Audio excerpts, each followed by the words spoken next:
بسم اللہ الرحمن الرحیم۔ اللہ کے نام سے شروع جو بڑا مہربان نہایت رحم والا۔ بسم اللہ الرحمن الرحیم۔ استخارہ کرنے کے حوالے سے آج کی ویڈیو کے اندر ہم سنیں گے کہ جب بھی کوئی نیک اور جائز کام کرنے لگے تو اس سے پہلے استخارہ کر لینا چاہیے کہ نبی کریم صلی اللہ علیہ وآلہ وسلم بھی صحابہ اکرام علیہم رضوان کو استخارہ کرنے کی ترغیب ارشاد فرمایا کرتے تھے۔ تو استخارہ کرنے کا طریقہ بھی سنیں گے، اس کے اندر کون سی دعا پڑھنی ہے، کس طرح ہم نے استخارہ کرنا ہے وہ بھی سنیں گے۔ لیکن سب سے پہلے چند باتیں یہ سنتے ہیں کہ استخارہ کون سے کاموں کے حوالے سے کرنا چاہیے۔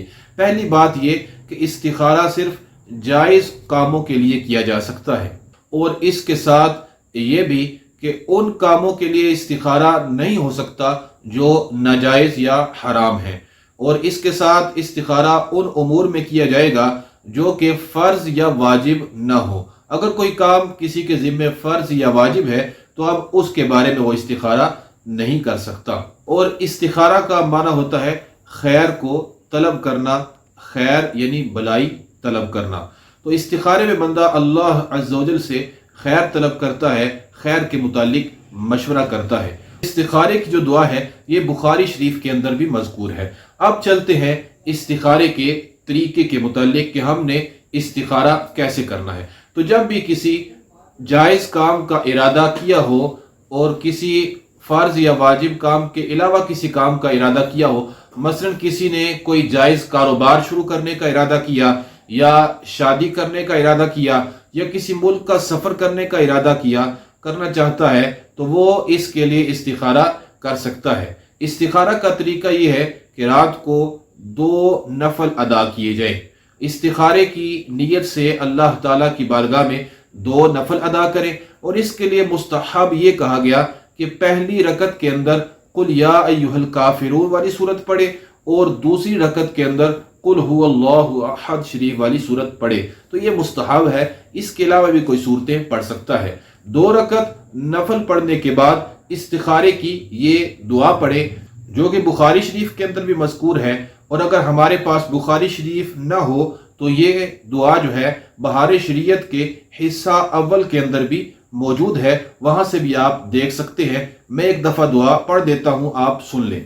دعا یہ ہے: اللہم انی استخیرک بعلمک واستقدرک بقدرتک واسألک من فضلک العظیم فإنک تقدر ولا اقدر وتعلم ولا اعلم وانت علام الغیوب اللہم ان کنت تعلم ان هذا الامر خیر لی فی دینی ومعاشی وعاقبت امری او قال عاجل امری وآجلہ فاقدرہ لی ویسرہ لی ثم بارک لی فیہ وَإِن كُنْتَ تَعْلَمُ أَنَّ هَذَا الْأَمْرَ شَرٌّ لِّي فِي دِينِي وَمَعَاشِي وَعَاقِبَةِ أَمْرِي او قال عاجل امری وآجلہ فاصرفہ عنی واصرفنی عنہ واقدر لی الخیر حیث کان ثم ردنی بہ۔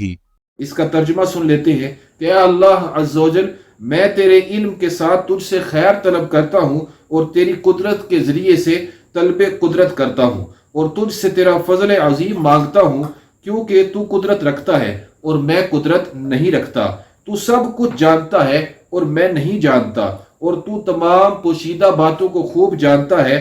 اے اللہ عز و جل، اگر تیرے علم میں یہ امر یعنی جس کا ارادہ کیا ہے میرے دین اور ایمان اور میری زندگی اور میرے انجام کار میں دنیا و آخرت میں میرے لیے بہتر ہے، تو اس کو میرے لیے مقدر کر دے اور میرے لیے آسان کر دے، پھر اس میں میرے واسطے برکت دے۔ اے اللہ عز و جل، اگر تیرے علم میں یہ کام میرے لیے برا ہے میرے دین و ایمان، میری زندگی اور میرے انجام کار اور دنیا و آخرت میں، تو اس کو مجھ سے اور مجھ کو اس سے پھیر دے، اور جہاں کہیں بہتری ہو میرے لیے مقدر کر، پھر اس سے مجھے راضی کر دے۔ تو یہ دعا اور ترجمہ ہم نے استخارے کی سنی۔ اب اس کے اندر ایک لفظ ہم نے سنا ھذا الامر، ان ھذا الامر، تو علماء فرماتے ہیں کہ اگر کسی کو عربی آتی ہے تو وہ اس کی جگہ عربی میں جو اس کا مقصد ہے، یعنی جس کے لیے وہ استخارہ کر رہا ہے، سفر کرنے کے لیے، شادی کرنے کے لیے یا کاروبار کے لیے، تو عربی میں اس چیز کا نام لے لے۔ لیکن اگر اس کو عربی نہیں آتی تو حاض الامر کے الفاظ ہی کہے اور دل کے اندر اس کام کا ارادہ کر لے کہ میں فلاں کام یہاں پر مراد لے رہا ہوں کہ اس فلاں کام کے اندر مجھے بہتری عطا فرما۔ تو یہ ہم نے استخارے کا طریقہ سنا کہ نفل پڑھ کے اس کے بعد یہ دعا کرنی ہے۔ اب دعا کرنے کے بعد کیا کرنا ہے؟ اس کے بعد فرمایا کہ باب وضو ہو کر قبلہ کی طرف منہ کر کے سو جانا ہے۔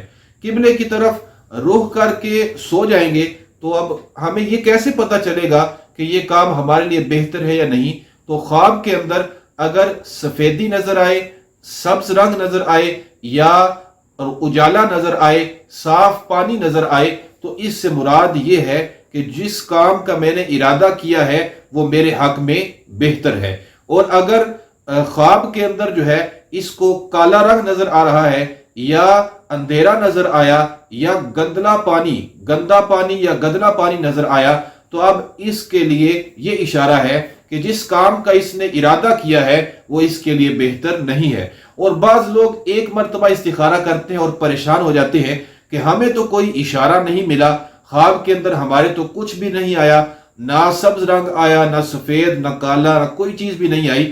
تو پریشان نہ ہو، فرمایا کہ 7 مرتبہ استخارہ کرو۔